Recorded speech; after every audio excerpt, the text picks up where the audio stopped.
The European Union is ready for an offer from Theresa May that could unlock Brexit trade talks, even as a consensus is forming in Brussels that the future deal available won't be anything like the deep and special partnership the British leader craves. EU negotiators told government envoys on Wednesday that both sides will start work on a joint document setting out the progress that's been made so far in separation talks, according to a person familiar with the discussion. While there's still skepticism from some members, including France and Germany, of a breakthrough at a summit mid-December, negotiators anticipate an improved offer on the bill soon that could end the impasse, the person said. If the two sides fail to reach agreement on the joint document by the beginning of next month, then cliff-edge Brexit may become all but unavoidable, as patience on both sides is wearing thin, according to some participants in the meeting. In the meantime, internal preparations continue on a negotiating mandate to discuss trade, and the feeling is that a Canada-style deal, adjusted for the UK's geographical proximity, can be struck, according to the person.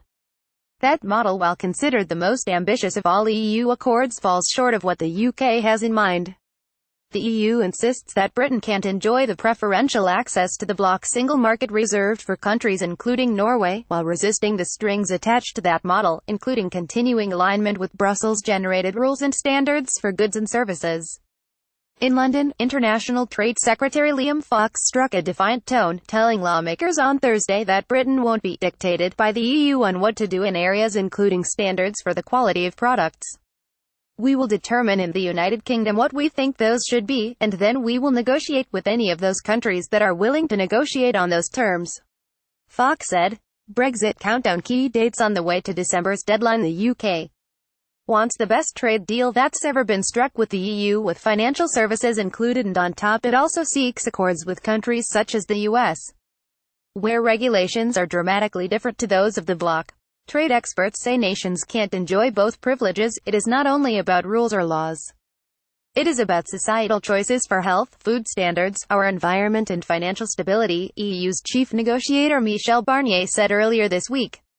More than a year after the referendum that triggered Brexit, and with just 16 months to go until the UK departs, negotiations have still not broached trade, nor the crucial transition period that businesses are crying out for to smooth the exit process. If an agreement isn't reached in December so that trade talks can start, the chances of a chaotic breakup increase. Breakthrough near, with eyes on a December deal. May will meet European Council President Donald Tusk on Friday. Tusk tweeted on Wednesday that he was meeting Barnier to prepare for the Brexit meeting.